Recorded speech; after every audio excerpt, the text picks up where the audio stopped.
GNN की इस खुसूसी transmission में आपको खुशामदीद कहते हैं। सानिहाए 9/11 को 20 बरस मुकम्मल हो चुके हैं। सानिहाए 9/11 से लेकर आज तक पुलों के नीचे से बहुत सा पानी बह चुका है और रूस के बाद अफगानिस्तान और उसके बाद हम ये भी कह सकते हैं कि अमेरिका भी वहाँ से निकल चुका है। ये भी हम कह सकते हैं कि ये ग्रेवयार्ड है एम्पायर्स का, तो अमेरिका भी अब वहाँ से जा चुका है। और उसके बाद हम ये देख रहे हैं कि अमेरिका को जिस तरह से एक तनकीद का सामना करना पड़ा है, ना सिर्फ नेटो ममालिक से बल्कि पूरी दुनिया से, कि एक अफगान जंग अधूरी छोड़कर वो यहाँ से चला गया है, रात के अंधेरे में गया है। तो इसी सारी सूरत हाल पर आज हमने बात करनी है। बिल्कुल आयशा, और 20 साल मुकम्मल हो चुके हैं और तालिबान की जो हुकूमत थी, आज हल बर्दारी की तकरीब थी लेकिन उसको मुलतवी किया गया। तो अफगानिस्तान की जो पॉलिटिक्स है उसमें भी एक नया बाब शुरू होने जा रहा है। और इससे पहले हमने देखा कि काबुल को किस तरह से कैप्चर किया गया और जो अमरीकी खला था बिल्कुल वो वियतनाम वॉर की लाइंस में वहाँ से बाहर निकले हैं। और 9/11 से मुतालिक इसी पर बात कर लेते हैं। हमारे साथ मौजूद हैं सीनियर सहाफ़ी आयशा तंजीम, वॉर कॉरेस्पॉन्डेंट भी हैं। उनसे जानते हैं कि उन्होंने अफगानिस्तान में क्या देखा और 20 साल अगर हम बात करें तो इसमें अमेरिका ने और दुनिया ने क्या हासिल किया है। आयशा, बहुत शुक्रिया हमें ज्वाइन करने के लिए। अफगानिस्तान में क्या हो रहा है, पाकिस्तान किस तरह से मदद कर रहा है, अमेरिका में क्या हो रहा है, इन सारी चीज़ों पे हम बात करेंगे। लेकिन पहला सवाल मैं आपसे ये करना चाहूँगी कि 20 साल गुजर चुके हैं, अमेरिका ने इन्वेड किया अफगानिस्तान में, वहाँ पर जंग हुई, उसके बाद वहाँ से निकल कर चला गया। आज आप क्या समझती हैं, क्या दुनिया एक बेटर प्लेस है इस जंग के बाद?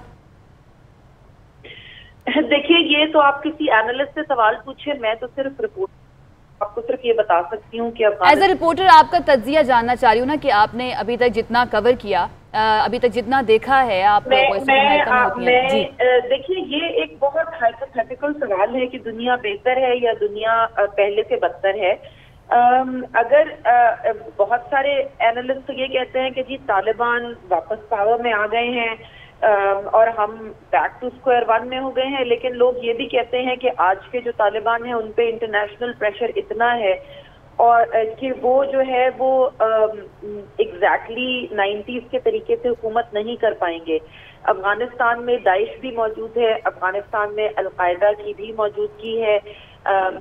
तालिबान ने वादा तो किया है कि उनकी सरजमीन इस्तेमाल नहीं होगी दुनिया में कहीं भी दहशतगर्दी की कार्रवाइयों के लिए, लेकिन क्या उनके अंदर कैपेसिटी है इस वादे को निभाने की, ये भी अभी देखने वाली बात है। क्योंकि जाहिर है कि इंसर्जेंसी लड़ना एक दूसरी बात होती है और हुकूमत चलाना एक बिल्कुल मुख्तलिफ बात होती है।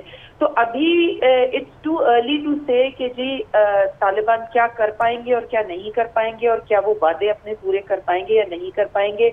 कम से कम एक वादा जो उन्होंने किया था कि वो इंक्लूसिव गवर्नमेंट बनाएंगे, यानी उसमें अक़लियतों को, अफगानिस्तान की तमाम कौमियतों को हिस्सा देंगे। अभी तक कम से कम वो वादा पूरा नहीं किया है उन्होंने। आयशा, जो जी अमेरिकी इन्वेजन की अगर बात कर ली जाए 9/11 के बाद जो अफगानिस्तान का हुआ, तो जो 19 हाईजैकर्स थे प्लेन के, उसमें से 15 सऊदी थे, लेकिन इन्वेड किया अफगानिस्तान को और उसके बाद कॉन्ट्रैक्ट्स भी लिए। डिक चीनी की अगर बात कर लें, उन्होंने भी इराक वॉर में ऑयल कॉन्ट्रैक्ट्स लिए काफ़ी ज़्यादा अपनी कंपनी के लिए। तो अमेरिका में किस तरह से डायनामिक्स चेंज हुई, होमलैंड सिक्योरिटी का डिपार्टमेंट मजबूत हुआ और जो इंटरनल पॉलिटिक्स थी उस पर आपने क्या असर पड़ता देखा इस वॉर के बाद? देखिए, अगरचे वो सऊदी थे लेकिन वो अफगानिस्तान में रह रहे थे और लेकिन तालिबान ने जिम्मेदारी कबूल नहीं की थी अटैक की। जी, तालिबान ने तो जिम्मेदारी अटैक की कबूल नहीं की थी, लेकिन तालिबान ने जब उनसे कहा गया था कि आप उसामा बिन लादेन और अलकायदा के दीगर लोगों को हैंड ओवर करें, तो उन्होंने हैंड ओवर भी करने से इनकार कर दिया था। तो एक तरह से उन्होंने सपोर्ट तो फराहम की थी इस बात को। इस पे तो बहुत सारी किताबें लिखी जा चुकी हैं। अब हम ये तो नहीं कह सकते कि जी उन्होंने सपोर्ट फराहम नहीं की थी। उन्होंने इनकार किया था हैंड ओवर करने को, जिसकी वजह से ये अक़वाम मुत्तहिदा के तहत ये अफगानिस्तान में इन्वेजन हुई थी। अमेरिका ने अकेले नहीं की थी।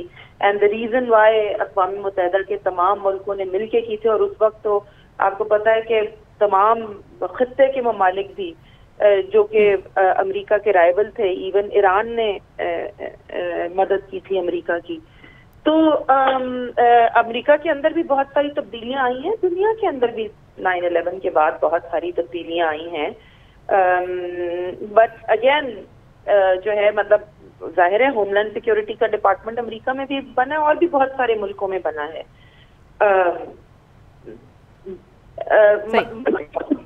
तब्दीलियां तो आनी ही थी। इस तरह का जब कोई बड़ा वाकया होता है तो उसके बाद चीजें तब्दील होती हैं। ये एक बहुत बड़ा वाकया था, इसके बाद पूरी दुनिया तब्दील हुई है। बिल्कुल ऐसा ही है। बहुत शुक्रिया आयशा। तंजीम सीनियर सहाफ़ी हमारे साथ मौजूद थी और सारी सूरत हाल उन्होंने जो देखी, अमेरिका में तब्दीली, अफगानिस्तान में तब्दीली और दुनिया में तब्दीली 9/11 के बाद क्या है, उस पर हमसे बात कर रही थी। इसी पर मजीद बात कर लेते हैं। सीनियर तज्जियाकार हमारे साथ मौजूद है जनरल रिटायर्ड खालिद नईम लोधी साहब। बहुत शुक्रिया जनरल साहब हमें ज्वाइन करने के लिए। सर, 9/11 सानहे को आज 20 साल मुकम्मल हो चुके हैं और इन 20 सालों में अफ़गानिस्तान की जो सूरत हाल रही, पाकिस्तान में जो दहशत गर्दी की सूरत हाल रही, पाकिस्तान ने तो उस चीज़ को कंट्रोल कर लिया दहशत गर्दी के बाद ऑपरेशन करके, लेकिन अफ़गानिस्तान में हम ये कह सकते हैं कि अमेरिका को भागना पड़ा फाइनली वहाँ से। आपको लगता है कि अमेरिका अपने अहदाफ पूरे करके यहाँ से गया है और इस सारे अरसे के बाद, 20 साल के बाद दुनिया एक बेटर जगह है, ये कह सकते हैं हम? जी बहुत शुक्रिया। पहली बात तो ये है कि अगर हमें पता चल जाता कि अमेरिका के अहदाफ हैं क्या, तो तब तो शायद इस पर बहस हो सकती थी। जो हदफ उन्होंने बताया था, जिसके वजह से UN की उनको आशीर्वाद भी मिली थी और दुनिया ने भी उनका साथ दिया था, वो था अलकायदा को यहाँ करना। तो वो तो 2 साल में हो गया था। जब वो इधर आए 2 साल के अंदर अंदर अलकायदा का बिल्कुल नाम निशान यहाँ से मिटा दिया गया था। तो अगर ये उनका मकसद होता फिर तो वो सब चले जाते, 18 साल पहले चले जाते। चले अगर वो इधर इसलिए थे कि उसामा बिन लादेन को मारना था, तो वो मकसद 10 साल पहले पूरा हो गया था। तो इसका मतलब ये कि मकासद कुछ और थे और वो मकासद मेरा ख्याल है कि उन्होंने बोले भी हैं और दुनिया उनको जानती भी है, और वो है कि चीन का इस इलाके में अमल दखल ना हो, रूस यहाँ से नीचे गर्म पानी तक ना जा सके, BRI चीन की ना आगे चले, CPEC आगे ना चले, ईरान जो है वो अपने तो जय साहब, जो आप कह रहे हैं मफादात जो उनके थे, अगर वो पता चल जाते तो फिर ही इसका जवाब दिया जा सकता था, लेकिन पाकिस्तान भी इत्तेहादी रहा है अमेरिका का इस जंग के अंदर, तो क्या पाकिस्तान को भी नहीं बताया गया था, कॉन्फिडेंस में नहीं लिया गया था अपना इत्तेहादी बनाने से पहले? देखें, शुरू में तो मैंने बताया कि उन्होंने यही कहा था सारी दुनिया को, और कौन एक दूसरे को बताता है। ये पाकिस्तान की अपनी जिम्मेदारी थी कि पता लगाता कि क्या उनके अहदाफ हैं, ये दूसरों के कहने पे नहीं होता। और वैसे भी आप जानते हैं और आपके नाज़रीन भी जानते होंगे, जो कहा जाता है वो असल बात नहीं होती, जो किया जाता है वो असल बात होती है। तो बात यह है कि वो यहाँ पर मदिया मेट करके सारे निज़ाम को, तो पाकिस्तान क्या उस वक्त इतना नाइव था या जानता नहीं था या जानना नहीं चाहता था कि अहदाफ कुछ और हैं लेकिन हमें बताया कुछ और जा रहा है? तो फिर क्या वजह हो सकती है पाकिस्तान का साथ देने की अमेरिका की उस जंग में? पाकिस्तान अगर शुरू में नहीं भी जानता था तो बाद में अच्छी तरह जान गया था, और इसीलिए मैं समझता हूँ कि पाकिस्तान की पॉलिसी गलत नहीं थी। और अगर हम अंजाम को देखें जो ओवरऑल हुआ, तो फिर आपको मानना पड़ेगा कि पाकिस्तान जानता भी था और पाकिस्तान की पॉलिसी भी दुरुस्त रही।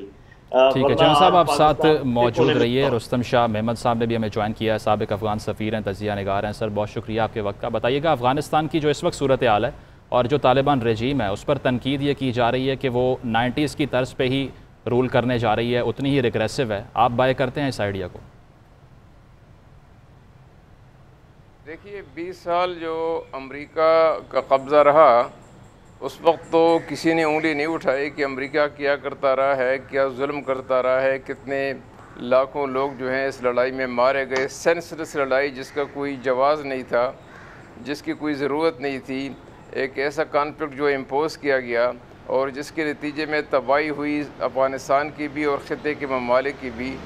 अब ये सवाल उठाया जा रहा है कि तालिबान जो है वो पुरानी पॉलिसी पर गामजन है। अभी तालिबान को तो 10-15 दिन हो गए हैं भाई आते हुए, तो ज़रा उनको वक्त तो दे दें। अभी तो पूरी हुकूमत बनी है, पूरी हुकूमत तो बनी भी नहीं है। उन्होंने जो बात की उनको ने पास किया, उन्होंने कहा कि सबको आज़ादी है, सबको हमने माफ़ कर दिया और किसी से बदला नहीं लिया जाएगा। वहाँ पे बैठे हैं करज़ई साहब, जिनके वक्त में तालिबान पे बगराम में क्या क्या जुल्म होते रहे, जनाज़ों पे बमबारी होती रही, शादी ब्याह के महफलों पर बमबारी होती रही, लोगों को अजियत दी जाती रही, और वही करज़ई साहब से तालिबान मुलाकातें भी कर रहे हैं। अब्दुल्ला भी उस ज़माने में थे, उनसे भी मुलाकातें हो रही हैं। तो ये तो कोई नहीं देखता, लेकिन बस वो कहते हैं कि वो पुरानी पॉलिसी पर, तो ज़रा उनको वक्त तो दें। उनको तो ज़रा संभलने दे। अभी तो पुरानी इंतज़ामिया काम कर रही है, पुलिस बिल्कुल सही कह रहे हैं आप मेमन साहब, आप बिल्कुल ठीक कह रहे हैं। लेकिन इसकी एक वजह जो नज़र आती है ना, वो ये भी है कि ख़वातीन ने एहतजाज किया और उसको जिन सहाफ़ियों ने कवर किया उन पर तशद्दुद किया गया। उसके साथ साथ तालिबान ने ऐलान किया था कि एक इंक्लूसिव गवर्नमेंट बनाएंगे और काबीना जो होगी, हुकूमती ढांचा जो होगा, उसमें ख़वातीन भी शामिल होंगी। उसका ऐलान हो गया, लेकिन उसमें कोई ख़वातीन हमें नज़र नहीं आ रही हैं। और ये भी कहा गया है कि एहतजाज नहीं होगा, अगर आपने एहतजाज करना है तो आपको पहले इजाज़त लेनी पड़ेगी एहतजाज करने से। तो इन चंद दिनों में जो कुछ वाक़यात हुए हैं, उसके बाद ये कहा जा रहा है कि तालिबान जो है शायद पुरानी ही रविश पर चल रहे हैं और जो एक बात की जा रही थी कि वो थोड़ा तब्दील होकर आए हैं और अब पहले की तरह के वाक़यात नहीं होंगे, तो उस पर ज़रा दुनिया कम यकीन कर रही है इन वजूहात की वजह से। आप क्या समझते हैं इन पर? देखिए, उनकी इस वक्त न कोई पुलिस है, वहाँ पे तशद्दुद के वाक़यात अगर हुए हैं तो वो गलत हुए हैं, तालिबान को उनकी ज़िम्मेवारी लेनी चाहिए। लेकिन उनके पास कोई एडमिनिस्ट्रेशन तो है नहीं, उनके पास कोई पुलिस है। वो अपने रज़ाकारों से पुलिस का काम ले रहे हैं, अपने जो वॉलंटियर्स हैं उनसे पुलिस का काम ले रहे हैं। अब जो वॉलंटियर्स हैं उनको तो न कानून का पता है, न उनको लिमिट्स का पता है कि क्या कहाँ पे फोर्स इस्तेमाल करनी है, कहाँ पे इस्तेमाल नहीं करनी। तो अभी तो शहरों में वही पुरानी इंतज़ामिया बैठी हुई है। तो ज़रा हम उनको वक्त दें और ज़रा उससे काम लें कि ये औरतों की नुमाइंदगी की बात जो है ये हो रही है। उन्होंने तो कहा औरतों को भी नुमाइंदगी देंगी, लेकिन इतनी जल्दी क्यों इसकी वो ज़रूरत पड़ी है कि सारी दुनिया में वावेला मचाया जा रहा है कि 50 से ज़्यादा इस्लामी मुल्क हैं दुनिया में। कितने ऐसे मुल्क हैं जिसमें कोई औरत भी नहीं है काबीना में? मुसलमान मुल्क हैं, वहाँ कोई औरत काबीना में नहीं, वहाँ तो कोई भी आवाज़ नहीं उठा रहा। यहाँ अफगानिस्तान में ये आवाज़ें उठ रही हैं, ये खास एक प्रोपेगेंडा के तहत उठ रही है। खास सर, पास्ट की वजह से उठ रही है ना ये आवाज़ें कि पास्ट में जो होता रहा 20 साल पहले जब तालिबान की गवर्नमेंट थी, उस वक्त जो होता रहा, दुनिया चाहती है कि ये अब ना हो, इसलिए बार बार आवाज़ उठाई जा रही है ताकि तालिबान जो हैं उनको भी समझ आए कि दुनिया अब देख रही है, सोशल मीडिया का दौर है, हम कोई भी एक्शन करके उसकी कॉन्सिक्वेंसेस से बच नहीं सकते हैं। देखिए, सोशल मीडिया का तो दौर है, लेकिन सोशल मीडिया उस वक्त कहाँ थी जब बेगुनाह लोगों को वाटर बोर्ड किया जा रहा था, उनको इलेक्ट्रिक शॉक्स दिए जा रहे थे, बगराम में उन पे दीवाना कुत्ते छोड़े जाते थे और उनको जो है हलाक कर दिया जाता था और बाद में साबित हो जाता कि वो तो बेगुनाह हैं, वो तो सस्पेक्ट्स हैं। उस वक्त सोशल मीडिया नहीं थी, लेकिन आज सोशल मीडिया जाग उठी है और हर कदम पे उनका पीछे किया जा रहा है और हर जगह फोकस किया जा रहा है कि उन्होंने कहाँ गलती की, कहाँ गलती नहीं की। ज़रा उनको संभलने तो दें, 1 महीना 2 महीने उनको दें ताकि पता तो लग जाए कि हुकूमत के खद-व-खाल क्या है, हुकूमत क्या करना चाहती है। आपकी जानिब आना चाहूँगा, ये जो सारी ठीक है, ये जो सूरत हाल खित्ते में सामने आ रही है, अगर चीन की बात कर ली जाए तो पहली बड़ी पावर है जिसने आगे बढ़कर कहा कि तालिबान के साथ काम हो सकता है और लोग कह रहे हैं कि तकरीबन 1 से 3 ट्रिलियन डॉलर्स के नेशनल रिसोर्सेज अफ़गानिस्तान में मौजूद हैं और चीन का असल इंटरेस्ट वो है। तो आपको क्या लगता है कि चीन क्यों इंटरेस्टेड है अफ़गानिस्तान के साथ मिलकर काम करने के लिए? चीन के वहाँ बहुत बड़ी इन्वेस्टमेंट है। कॉपर माइन जो लोगर में है, एनक कॉपर माइंस 3.2 बिलियन डॉलर की वहाँ इन्वेस्टमेंट कर रहा है। नॉर्थ अफ़गानिस्तान में ऑयल एंड गैस में वो इन्वेस्टमेंट कर रहा है। उनका जो 1 बेल्ट 1 रोड का मंसूबा है वो उस वक्त तक पाए तकमील तक नहीं पहुँचेगा जब तक अफ़गानिस्तान में अमन न हो। जो कनेक्टिविटी का प्रोजेक्ट है वो डिपेंडेंट है अफ़गानिस्तान में अमन पे, तो उनके लिए तो बहुत बड़े स्टैक्स हैं अफ़गानिस्तान में। और उसके बाद आप देखें कि अमेरिका चला गया है, तो अमेरिका का तो ये डर है कि 2 ट्रिलियन डॉलर उनके खर्च हुए और उन्हें इतनी जानें गंवाई और अब चीन आकर आराम से वहाँ बैठ गया। तो ये तो एक दिन होना था, ये तो उनकी गलती थी कि गैर ज़रूरी जंग में अफ़गानिस्तान को पनसा दिया और ख़ुद रसवा होकर निकल गए। चीन ने तो वहाँ काम करना है, चीन का तो बड़ा वाइटल मनसूबा है। ये कनेक्टिविटी के प्रोजेक्ट से तो सारे ख़ित्ते को फ़ायदा पहुँचेगा, जो अमेरिका को बाता नहीं है। अमेरिका को ये बात पसंद नहीं है कि चीन की बालादस्ती कायम हो जाए इकनॉमिक और पॉलिटिकल, इसीलिए तो वो अवेल मचा रहे हैं। लेकिन मेरे अपने ख्याल में हालिया पिछले 1-2 दिन से जो आवाज़ें आ रही हैं, जो कमेंट्स आ रहे हैं वाशिंगटन से, वो बहुत हौसला अफजा हैं। वाशिंगटन वाले अब ये कहते हैं कि तालिबान ने अपने सारे वादों की पासदारी की, इनखला में उन्होंने काम किया और तालिबान ने हमें यकीन दिलाया कि उनके साथ मुसलसल रबते रहेंगे। और मैं समझता हूँ कि अगर तालिबान रूस को एम्ब्रेस कर सकते हैं तो तालिबान अमेरिका को एम्ब्रेस कर सकते हैं। ये अफ़गानिस्तान की जो है रिकन्स्ट्रक्शन रिहेबिलिटेशन का मामला है, इसमें वो सबके साथ ताउन करने को तैयार हैं। वही आपकी बात मेमन साहब के उनको टाइम देना चाहिए और वक्त के साथ ही पता चलेगा कि उनका असल में रवैया क्या होता है और वो किस तरह से अपनी गवर्नमेंट को चलाते हैं। जनरल साहब, मैं आपकी तरफ आना चाहूँगी। सर, जैसा कि मुजम्मिल भी बात कर रहे थे कि ख़ित्ते में तब्दीली और अमेरिका के जाने के बाद जो एक नया ब्लॉक हमें बनता हुआ नज़र आ रहा है, जिसमें रशिया है, जिसमें चाइना है, जिसमें पाकिस्तान है और भी कुछ दीगर ममालिक शामिल हैं, और फिर सी पैक की बात आ जाती है। सी पैक अगर कंप्लीट हो जाता है तो उससे इस खित्ते की अहमियत और भी ज़्यादा बढ़ जाएगी। ऐसे में ये भी कहा जा रहा है कि अमेरिका अपना असर व रसूख बरकरार रखना चाहता है इस खित्ते में। इसीलिए 2 दिन पहले खबर आई थी कि CIA के सरबराह जो हैं वो पाकिस्तान में आए। तो पाकिस्तान की इम्पोर्टेंस इस सारी सूरत हाल के बाद बहुत ज़्यादा बढ़ गई है। नेटो के बहुत ज़्यादा ममालिक जो हैं उनके वज़राए ख़ारजा पाकिस्तान आए और आकर वज़ीर ख़ारजा से हमारे मिले हैं। तो आप क्या समझते हैं कि अब पाकिस्तान क्योंकि बहुत ज़्यादा इम्पोर्टेंट फैक्टर बन चुका है इस खित्ते के अंदर, इसलिए सबको पाकिस्तान की याद आ गई है?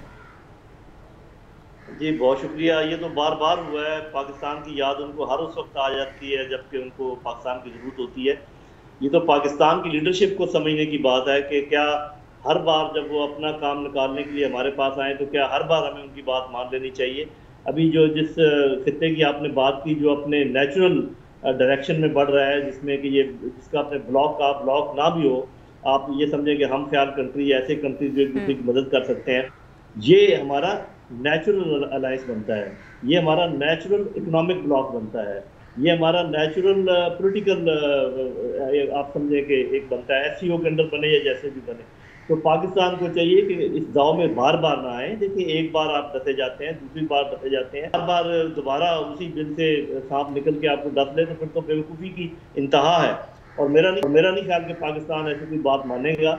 अब ये देखिए कि शुरू में जो लोग आए वो आपको क्या कह रहे थे, हैरत अंगेज बात है, वो कह रहे थे कि जी आप यहाँ पर एक और रिफ्यूजी कैंप बनाए, हम बड़े आपको पैसे देंगे, बड़ा उसका ख्याल रखेंगे। अरे भाई, रिफ्यूजी है ही नहीं तो रिफ्यूजी कैंप क्यों बनाए? इसलिए कि जब रिफ्यूजी कैंप आएगा, उसकी मदद आएगी, NGOs आएंगे तो यहाँ पर तमाम शरारती अपनी शे करने के लिए आ जाएंगे।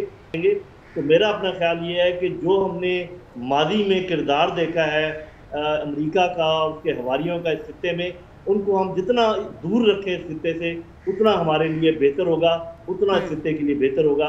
बेशक ये आए, बेशक ये जाएं, हमने ठीक है उन्होंने हमें बांधा हुआ है IMF में और FATF में। बिल्कुल, मैं यही सवाल जनरल साहब आपसे करने लगी थी कि आपको लगता है ना कि पाकिस्तान की मजबूरी है, जो मईशत है पाकिस्तान की वो ज़रा कमज़ोर है और IMF के थ्रू, वर्ल्ड बैंक के थ्रू और जितने बड़े बड़े इदारे हैं अगर उनकी मदद ना करें तो उनके ज़रिए ब्लैकमेल करवाना शुरू कर दिया जाता है कि आपकी इमदाद रोक ली जाएगी या जो आपने कर्जे लेने हैं वो रोक ली जाएंगे।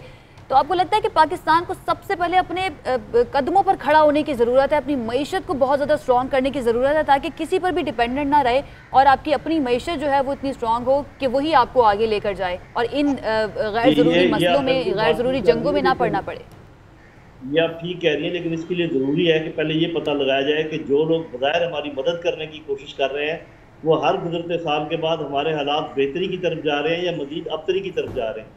मेरा अपना ख्याल है कि IMF, वर्ल्ड बैंक, FATF का एम ये है कि हमें कमज़ोर से कमज़ोर तर करते चले जाएं। तो अगर हमने हर साल के मुकाबले में ज़्यादा कमज़ोर होना है तो हमें जल्द अज जल्द इस तौक को अपने गर्दन से उठा के बाहर फेंकना चाहिए, वरना हम बिल्कुल नीचे चलते चले जाएंगे। ये बात बैठकर आपस में बातचीत करके हर चीज़ को एनालाइज करके, हो सकता है मैं जो कह रहा हूँ ये गलत हो, लेकिन इसका ये गलत है, ये सही है, इसका पता लगाने के लिए बहुत ज़रूरी है, वरना हम बिल्कुल बेकार कामों में चले जाएंगे। हमें बावर कराया गया है कि आप किसी काम के नहीं हैं, आपकी मईशत, हम ऐसा मुल्क नहीं है जिसकी मईशत इतनी कमज़ोर हो सके।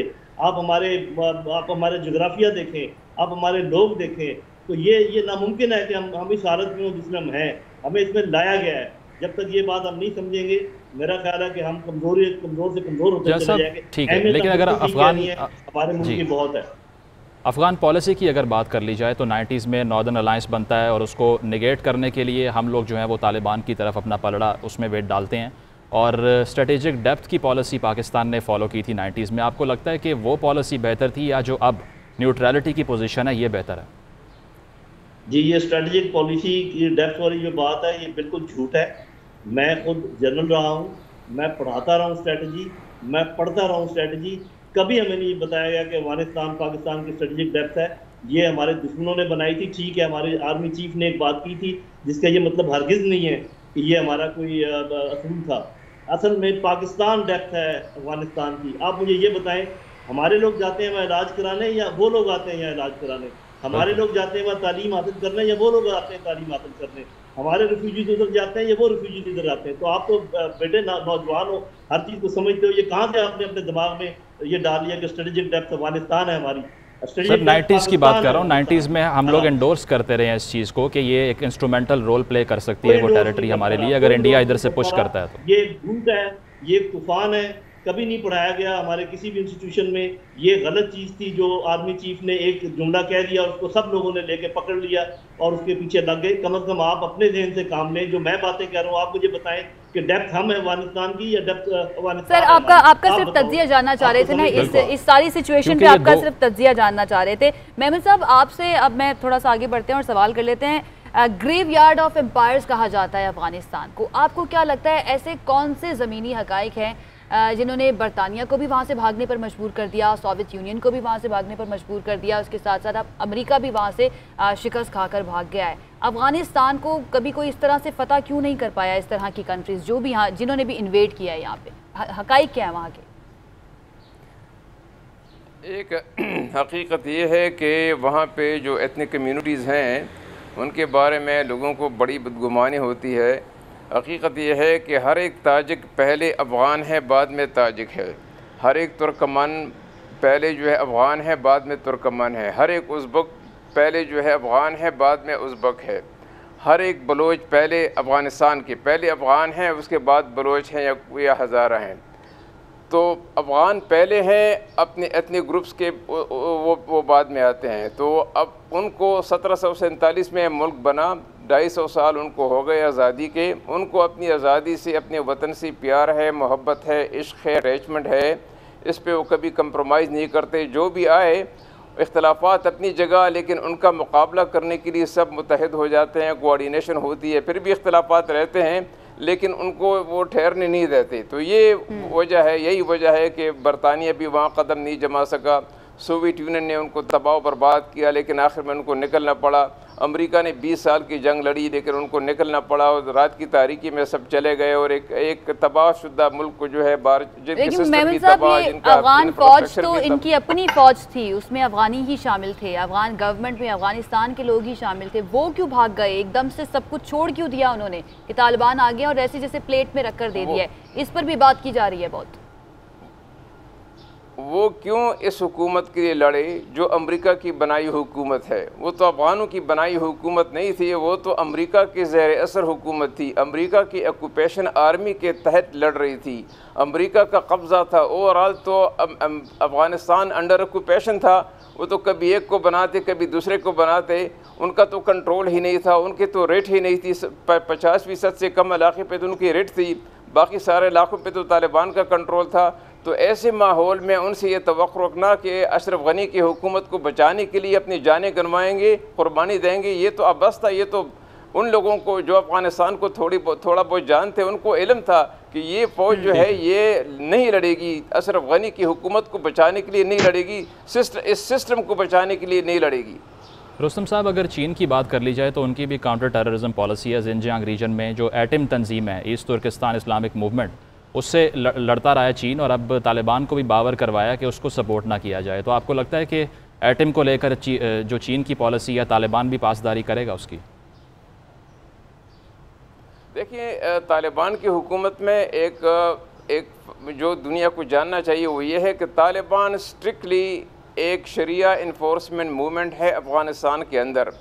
ट्रांस अफ़गानिस्तान उनकी कोई अज़ाइम नहीं है। अफ़गानिस्तान के बॉर्डर्स की उस तरफ बाहर उनकी कोई अज़ाइम नहीं है, कोई इंटेंशंस नहीं है। ये वो नहीं है जो मसलन बाज़ मिस्र की तंजीम अख़वानुल मुस्लिमीन जैसी या और ऐसी तंजीमें कि जो सारी दुनिया में, या अल-कायदा वग़ैरह जो सारी दुनिया में एक निज़ाम, एक आइडियालॉजी लेकर फिरती हैं और उनके लिए जदोजहद करती हैं। उनका मकसद सिर्फ अफ़गानिस्तान के अंदर एक इस्लामी रियासत कायम करना है। इसी वजह से वो ईस्ट तुर्किस्तान इस्लामिक मूवमेंट को, उज़्बेकिस्तान की इस्लामिक मूवमेंट को, तहरीक तालिबान को और दाइश को अपनी सरजमीन पर इजाज़त नहीं देंगी। उनके ख़िलाफ़ लड़ती भी रही हैं और लड़ते भी रहेंगी। जब तक उनका क़लक़ अमन हो जाए तालिबान उनका पीछा करते रहेंगे। और उनको अच्छी तरह इल्म है कि तालिबान की हुकूमत अगर मजबूत हो जाए तो उनके लिए अफ़गानिस्तान में कोई जगह नहीं है। तो इसलिए वो अभी से वो जो वैक्यूम है इस खला का फ़ायदा उठा के वो हमले करने की कोशिश कर रहे हैं ताकि अपनी अहमियत को जताएं और अपने बदले ले लें। लेकिन जल्द ही उनको मालूम हो जाएगा कि उनको या सरेंडर होना पड़ेगा या अफ़गानिस्तान छोड़ना पड़ेगा या उनको फिर वो एलिमिनेट कर लेंगे। ठीक है। अच्छा मेमन साहब, आपसे एक सवाल करती हूँ, उसके बाद हम आगे बढ़ेंगे और ज़रा दीगर ममालिक जो हैं इस खत्ते के उनकी बात कर लेंगे कि उनको उनके मफादात किस तरह से जो हैं उन पर मसले हो रहे हैं उनको। वो ये सवाल है कि आपको क्या लगता है, आप क्या उम्मीद करते हैं कि क्या तालिबान कुछ वक्त देने के बाद अगर वो उम्मीदों पर, तवक्कुआत पर पूरा उतरते हैं तो दुनिया के साथ मिलकर चल सकते हैं, जिस तरह से दुनिया के तकाज़े हैं उसके मुताबिक अफ़गानिस्तान को आगे लेकर जा सकते हैं, मईशत को उस तरह से चला सकते हैं, अपने ताल्लुकात, इंटरनेशनल रिलेशंस उस तरह से बना सकते हैं? इसके बगैर उनका काम चलेगा नहीं, वो आगे जाएंगे नहीं। अफ़गानिस्तान दलदल में फंसा हुआ है, मईशत के बड़े गंभीर मसाइल हैं। वो यूनाइटेड नेशन कहता है कि ह्यूमन कैटास्ट्रिक की तरफ बढ़ रहा है, बिल्कुल ऑन द एज है। उनके पास कोई वसाइल नहीं। ये $1 ट्रिलियन $2 ट्रिलियन के ज़खायर मिनरल, वो तो उसमें तो वक्त लगेगा। उनको तो इमीडिएटली पैसा चाहिए, उनको तो तनख्वाहों के लिए पैसा चाहिए, इंफ्रास्ट्रक्चर के लिए पैसा चाहिए। 40 लाख लोग इंटरनली डिस्प्लेस्ड हैं, उनको बसाने के लिए दोबारा उनके लिए वसाइल चाहिए। उनकी हज़ारों की तादाद में ब्यूरोक्रेट्स मुल्क से फरार हो गए हैं। एक बड़ा ज़बरदस्त वैक्यूम है। इकनॉमिक प्रॉब्लम्स हैं, फिर एडमिनिस्ट्रेटिव प्रॉब्लम्स हैं। तो इन मसाइल से निमटने के लिए नंबर 1 उनको अक़वाम मुत्तहिदा के साथ एक बड़ी रोबस्ट इंगेजमेंट करना होगी, खुसूसन UNHCR और यूनिसेफ और वर्ल्ड फूड प्रोग्राम वगैरह और WHO, इनके साथ तो उनकी रोज़ाना की बुनियाद पर अब उनके साथ उनका कांटेक्ट होना चाहिए और वही उनको वसाइल भी देंगे, टेक्निकल एडवाइस भी देंगे, ह्यूमन रिसोर्स भी प्रोवाइड करेंगे और फंड्स भी देंगे। इसी तरह कोऑपरेट करना पड़ेगा इंटरनेशनल कम्युनिटी के साथ। ठीक है, रुस्तम साहब आप साथ मौजूद रहिए। जनरल लोधी साहब की तरफ बढ़ूंगा। जनरल साहब आप बताइएगा, 20 साल मुकम्मल हो चुके हैं 9/11 को हुए और जो वॉर ऑन टेरर था, अगर उसकी पाकिस्तान की पॉलिसी की बात कर ली जाए तो बुश एडमिनिस्ट्रेशन ये पैगाम देती है कि इधर यू आर विद अस और अगेंस्ट अस, जिस पे हम सकम्ब करते हैं बाद में और बहुत से लोग तनकीद भी करते हैं इस पॉलिसी पे जो अब गवर्नमेंट में भी मौजूद हैं। तो क्या लगता है कि वॉर ऑन टेरर से पाकिस्तान ने क्या गेन किया और लॉसेस कितने बड़े रहे, कितनी जानों के नजराने पेश किए गए यहाँ पे, जिसको एक्नॉलेज नहीं करती आलमी कम्युनिटी? देखिए, वॉर ऑन टेरर पे तो सिर्फ पाकिस्तान ने लूज़ नहीं किया, दुनिया ने लूज़ किया है और इस्लामी दुनिया ने तो बहुत ज़्यादा लूज़ किया है। और दूसरी वो जितनी तहरीकें थी जो कि हुर्रियत पसंदों की तहरीकें थी, आज़ादी की तहरीकें थी, उनको मलिया मेट कर दिया गया ये कह कर के ये सारे टेररिस्ट हैं। तो पाकिस्तान ने तो बहुत ज़्यादा नुकसान उठाया। उसका आपको पता है कि जो हमले हमारे ऊपर हुए, जिस किस्म का टेररिज्म को हमें सामना करना पड़ा, और तो इसमें तो कोई शक शुबे की गुंजाइश ही नहीं है। तो मेरा अपने ख्याल में ये एक बहुत बड़ा मंसूबा था इस्लामी दुनिया को मलिया मेट करने का, जिसमें बहुत हद तक कामयाबी हुई है। उनको आप देखें एक सिरे से मुल्कों का क्या हाल हुआ है, सीरिया का क्या हाल हुआ है, यमन का क्या हाल हुआ है, लिबिया का क्या हाल हुआ है, इराक का क्या हाल हुआ है और इवन पाकिस्तान का और अफगानिस्तान आपके सामने है। तो ये तो डेसिमेट किया गया है इस्लामिक वर्ल्ड को। ये आप नौजवानों के समझने की बात है कि जो बहाना बनाया गया था वो क्या था और जो असल निशाना था वो क्या था। तो अब हमें उठने में बहुत देर लगेगी, पता नहीं कोई उठने देगा या नहीं उठने देगा। अगर आप लोग अफगान तालिबान ही के ऊपर अपनी बंदूकें रखें, आपने एक सवाल नहीं पूछा कि वहाँ पर लोग भूखे मर रहे हैं और उनके पैसे पे 9 बिलियन के ऊपर अमेरिका बैठा हुआ है, ये कौन सी जस्टिफिकेशन है? ना आपने सवाल पूछा ना हमने जवाब दिया। तो मेरे भाई, मेरी बहन, मेरे बच्चों, जब तक आप असल बात को समझेंगे नहीं कि असल मामला है क्या और इसका हदफ क्या है, ये हम इन गोल चक्रों में फिरते रहेंगे और हम इसकी मार खाते रहेंगे। जी जनरल साहब, आपसे जो अभी क्योंकि वक्त बाकी है, हमने अगला सवाल यही करना था कि अमेरिका ने उनके एसेट्स को फ्रीज कर दिया है, उनके पास पैसे नहीं है चलाने के, और जैसे कि मेमन साहब भी बात कर रहे थे कि वहाँ पर एक सियासी खला जो है वो बहुत बड़ा नज़र आ रहा है, इंतज़ामी ढांचा कोई नहीं है, तो उसके लिए बहुत ज़्यादा काम करने की ज़रूरत है। डेफिनेटली इसके ऊपर हमने बात करनी है। लेकिन एक और चीज़ और एक और अहम मुल्क जो है उसकी भी ज़रा बात कर लेते हैं, क्योंकि अमेरिका तो अपने मफादात के लिए आया ही था, लेकिन उसके साथ साथ जो दीगर ममालिक थे उन्होंने भी कहा कि हम भी बहती गंगा में हाथ धो लेते हैं, और उन्होंने अफगानिस्तान के थ्रू पाकिस्तान में दहशतगर्दी करवाई। इंडिया की बात कर लेते हैं। इंडिया को इस वक्त बहुत ज़्यादा तकलीफ है कि तालिबान की वहाँ पर गवर्नमेंट आ गई है, और अब क्योंकि तालिबान की गवर्नमेंट जो है उनके साथ उस तरह से कोऑपरेट नहीं करेगी जिस तरह से पहली अफगान गवर्नमेंट करती थी, और इसीलिए उनको बहुत ज़्यादा मसला है। उनका अगर मीडिया देखा जाए तो वो चीख चीख के पागल हो गया है। तो आपको क्या लगता है कि इंडिया को भी बड़ी ज़बरदस्त शिकस्त हुई है अमेरिका के साथ साथ वहाँ पर? इसमें तो कोई शक शुबा नहीं, गो के इंडिया ने बिल्कुल अपना एक अलग एजेंडा बनाया हुआ था।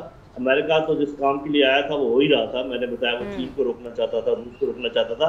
हिंदुस्तान चाह रहा था कि पाकिस्तान को इतने जख्म लगाए जाएं कि ये कश्मीर को गिव अप कर दे, ये अपने जख्म चाटता रहे, और बिल्कुल तो वो बड़ी हद तक उसमें आप यूँ समझे कामयाब रहा। उसने बहुत रिच किया हमें पिछले 15-20 साल में, लेकिन अब उसको बहुत बड़ी शिकस्त हुई है। और आप ये भी देखिए कि जिस तरीके से अफगानों ने अपने मुल्क को आज़ाद करवाया है, ज़रूर इसका असर पड़ेगा कश्मीरियों की थिंकिंग के ऊपर। और मुझे लग रहा है कि अब ये वक्त ज़्यादा दूर नहीं है कि आप जल्दी देखेंगे चंद सालों में मकबूजा कश्मीर में भी मूवमेंट चलेगी और वो भी ख़त्म होगी उनकी आज़ादी के ऊपर। तो उनको तो बहुत बड़ी शिकस्त हुई है, और बदनीति थी उनकी, बहुत बुरे तरीके से उन्होंने हमें लुभाया हुआ था। लेकिन शुक्र है अल्लाह ताला का सबसे बढ़कर, और फिर पाकिस्तानी अफवाज का, कि उन्होंने उनकी हर जो उनका कदम था उनको उसको हरा दिया, और अल्लाह ने हमारी मदद की। तो आगे भी अगर हम अल्लाह ताला की मदद के ऊपर हमारा भरोसा रहा तो हम चलते रहेंगे, लेकिन अगर अमेरिका की मदद पे भरोसा रहा तो यही होगा हमारे साथ जो पहले होता रहा। जनरल साहब, जो बाइडन की स्टेटमेंट थी पुल आउट करने के बाद बड़ी कोल्ड रही। उन्होंने कहा कि नेशन बिल्डिंग के लिए हम वहाँ पर नहीं गए थे, हमारा काम ख़त्म हुआ, वहाँ से वापस आ गए। तो आपको लगता है कि जो अमेरिकन रजीम है वो भी एक्नॉलेज नहीं करती जितने वहाँ पर एट्रॉसिटीज़ कमिट की हैं उन्होंने? जी साहब, है कि उन्होंने बता दिया कि हम नेशन बिल्डिंग के लिए नहीं गए थे, और हमें तो पता था कि वो नेशन बिल्डिंग के लिए नहीं आए। लेकिन जो बात उन्होंने नहीं कही वो ये है कि वो नेशन डिस्ट्रक्शन के लिए आए थे। ये बात अभी तक उन्होंने मानी नहीं है। लेकिन ये बात अगर आप और जैसे आपके साथ एंकर भाई बैठी हैं और जो नौजवान है अगर थोड़ा सा सोचें, तो बहुत सारी ऐसी बातें होती हैं बच्चों जो कही नहीं जाती, लेकिन अमाल से पता चल जाता है। वो यहाँ पर डिस्ट्रक्शन के लिए आए थे, इस्लाम की डिस्ट्रक्शन के लिए आए थे, मुसलमानों की डिस्ट्रक्शन के लिए आए थे, और उसमें उन्होंने पाकिस्तान को भी लपेटा हुआ था।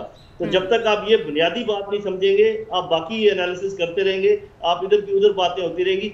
और एक बात मैं आपको बताऊं, बार बार ये बात आ रही है कि क्या ये अफगान तालिबान ये कर पाएंगे, वो कर पाएंगे, उन्होंने ये किया वो। मेरे बात सुने कि जितने पिछले 4-5 सालों में या उससे पहले जितने झूठ अमेरिका ने बोले हैं उसके मुकाबले में अफगानों ने तो आज तक कोई अपने जो कहा है उससे कोई मुनर्रफ नहीं हुए।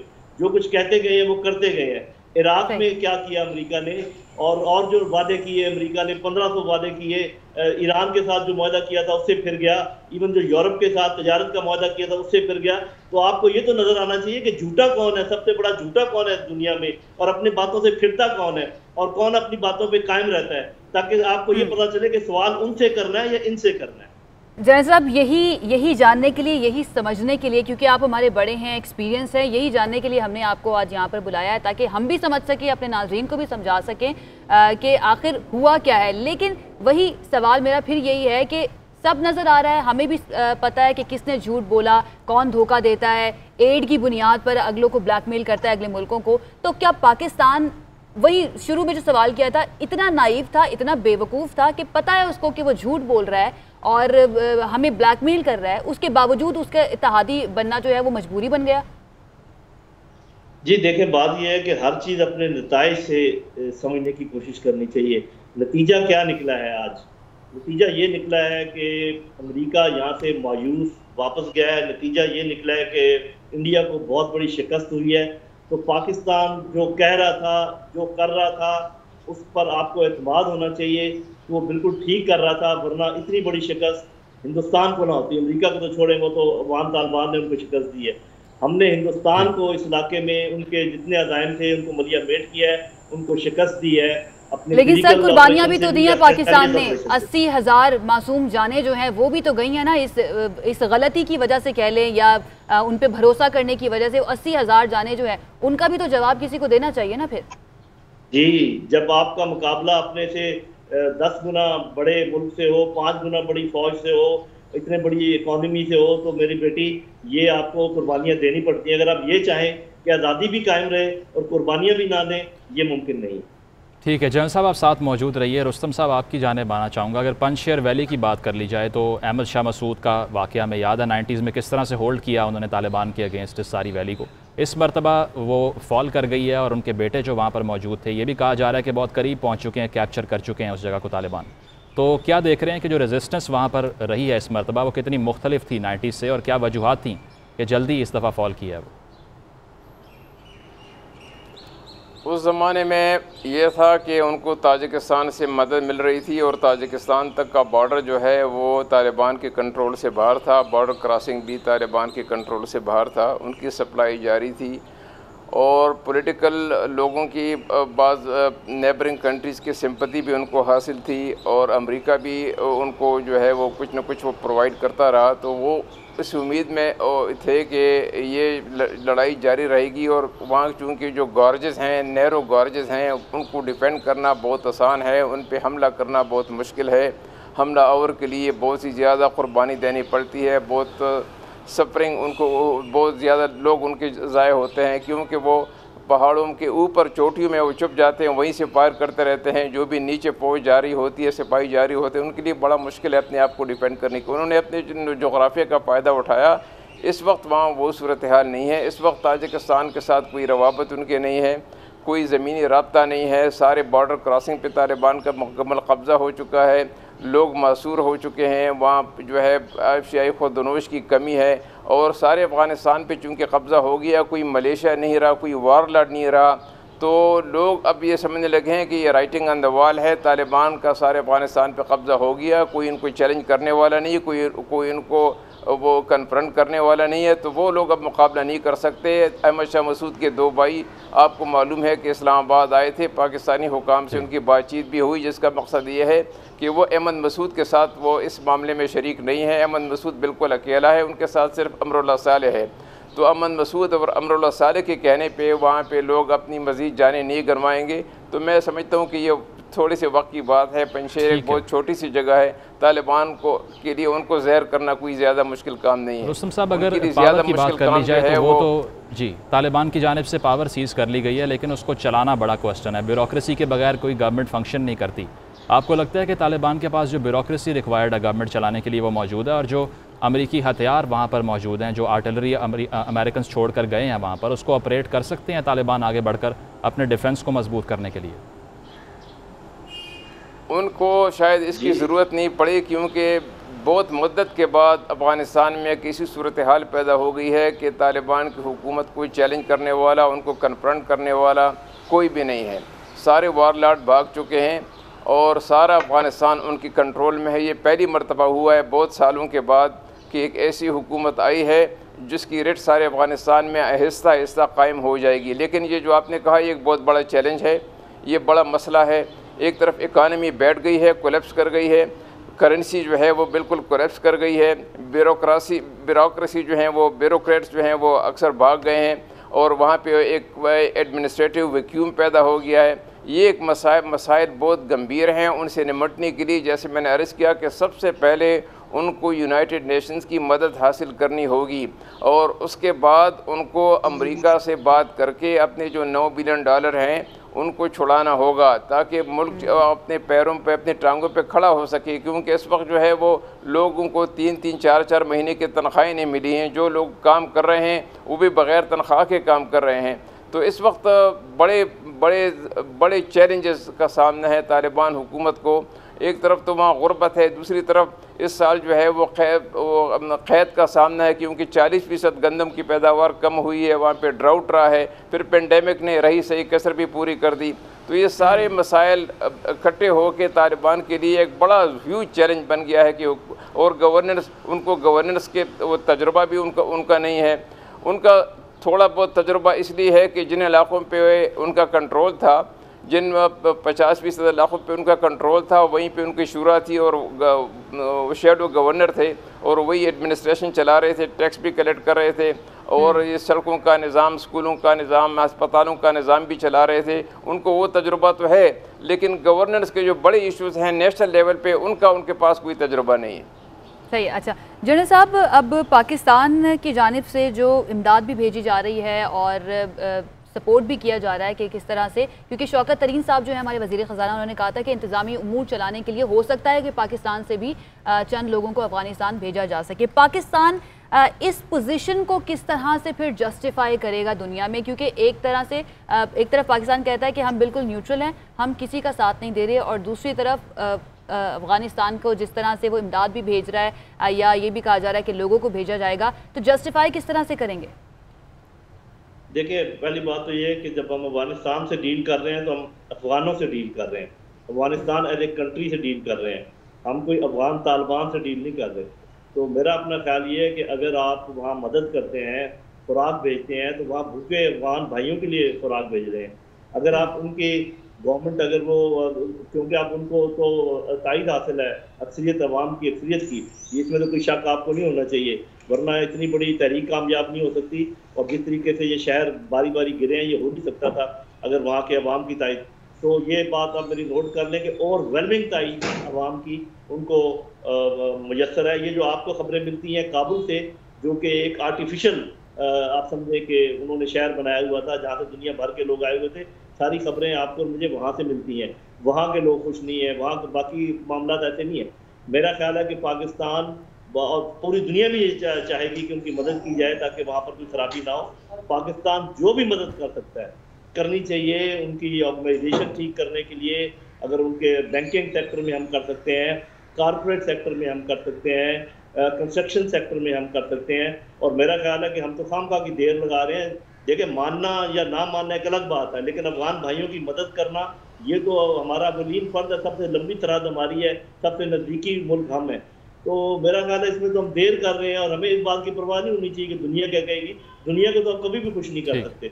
जैसा अगर अफगानिस्तान की, तो जी, जो अफगानिस्तान की सूरत हाल है उस पर बात हो चुकी है, लेकिन जो 9/11 के हवाले से अगर बात करें तो अमेरिका ने एक और इन्वेजन भी किया था जो कि इराक का था, और उसको CIA का प्रिटेक्स्ट बनाया कि रिपोर्ट में लिखा है कि WMDs वहाँ पर वेपन्स ऑफ मैस डिस्ट्रक्शन मौजूद हैं, इन्वेड करते हैं, 5 लाख लोगों का कत्ल करते हैं, सद्दाम हुसैन को एग्जीक्यूट करते हैं, और बाद में कहते हैं कि रिपोर्ट गलत थी, वहाँ पर ऐसी कोई चीज़ मौजूद नहीं है। तो क्या लगता है कि इराक में जो किया उसको कौन एक्नॉलेज करेगा? ठीक, अच्छा जनरल साहब आप साथ ही मौजूद रहिएगा, यहीं से हम कंटिन्यू करेंगे। वज़ीर इत्तलात फवाद चौधरी साहब ने हमें ज्वाइन किया है, उनको भी शामिल गुफ्तगू करते हैं। फवाद चौधरी साहब, बहुत शुक्रिया हमें ज्वाइन करने के लिए। 9/11 को 20 साल मुकम्मल हो चुके हैं और हम इसी सिलसिले में डिस्कशन कर रहे हैं। जनरल रिटायर्ड नईम खालिद लोधी साहब भी हमारे साथ मौजूद हैं, रुस्तम शाह मेमन साहब भी हमारे साथ मौजूद हैं हमारे पैनल में। तो बताइएगा, 20 साल मुकम्मल होने के बाद आप क्या देखते हैं? अमेरिका को क्या हासिल हुआ, पाकिस्तान को क्या हासिल हुआ, अफगानिस्तान को क्या हासिल हुआ? जाहिर है एक बहुत ही अनफॉर्चुनेट इंसिडेंट था टेररिज्म का, और दुनिया को उसका बड़ा नुकसान पहुंचा, और अमेरिका को भी बहुत नुकसान पहुंचा, और पाकिस्तान को तो बहुत ही नुकसान पहुंचा ही पहुंचा। और अफगानिस्तान तो पूरा जो है वो आपने देखा ही कि 20 साल जंगो जदल में रहा, तो किसी को भी उससे कोई जो है वो फायदा नहीं हुआ। तमाम दुनिया इंस्टेबिलिटी का शिकार हुई, और एक ऐसा टेररिज्म का वाकया था जिसको यकीनन पूरी दुनिया ही उसकी मजम्मत करती है। और ये उसके बाद जो ज़ाहिर एक बदकिस्मती से जो पॉलिसीज रही, उसके नतीजे में मजीद अदम इस्तेहकाम पैदा हुआ, और पाकिस्तान ने जहाँ पे हमेशा, चाहे 2007 हो, 2011 हो, फिर 2015 में, फिर 2019 में, हर दफ़ा पाकिस्तान ने जो मशवरा दिया उसको नहीं माना गया, और उसके नतीजे में अफगानिस्तान के लिए और दुनिया के लिए एक कदम इस्तेहकाम की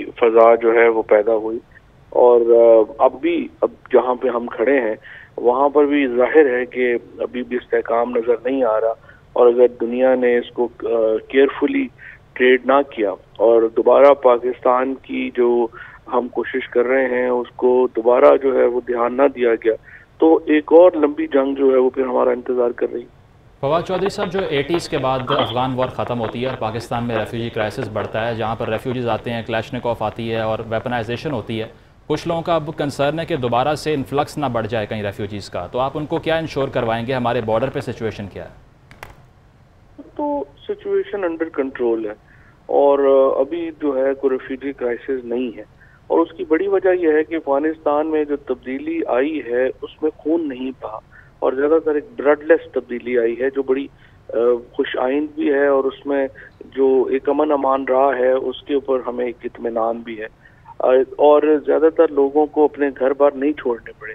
हमारी ख्वाहिश ये है, और अभी आप जो इस वक्त भी आप देख रहे हैं कि तमाम ही दुनिया के फॉरेन मिनिस्टर्स इस्लामाबाद आ रहे हैं, तमाम दुनिया के सरबराहान वज़ीर आज़म से बातचीत कर रहे हैं, उसमें हमारा मकसद ये है कि हम चाहते हैं कि अफ़गानिस्तान के अंदर इस्तेहकाम हो और उनको वहाँ के जो इस वक्त जो सियासी निज़ाम है उसके साथ इंगेजमेंट की जाए और अफ़गानिस्तान के लोगों को तनहा ना छोड़ा जाए, ताकि हम इसको ही जो निज़ाम है उसको हम मुस्तहकम जो है वो कर सकें।